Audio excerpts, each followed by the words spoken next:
ఇది కలుపుకోవాలి. ఇప్పుడైతే టమాటా ఇవన్నీ కూడా మగ్గిపోయింది. పసుపు సాల్ట్ వేసాం కదా, ఇవి కూడా మగ్గిపోయింది. తర్వాత అయితే ఆవకాయ వేసుకున్నాం. ఇది కూడా కలిసేలా తిప్పేసుకోవాలి.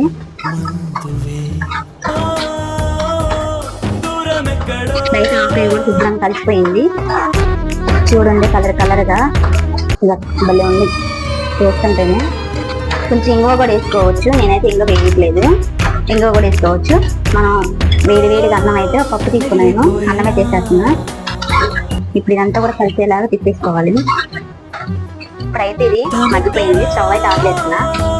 అంతే అండి, వేడి ఆవకాయ బిర్యానీ అయితే రెడీ అయిపోయింది. ఇలా చేసి పెట్టండి, చాలా అంటే చాలా ఇష్టంగా తింటారు. చాలా సింపుల్గా అయిపోయింది. కొత్తగా నా వీడియోలో సబ్స్క్రైబ్ చేసుకొని లైక్ చేయండి. బై.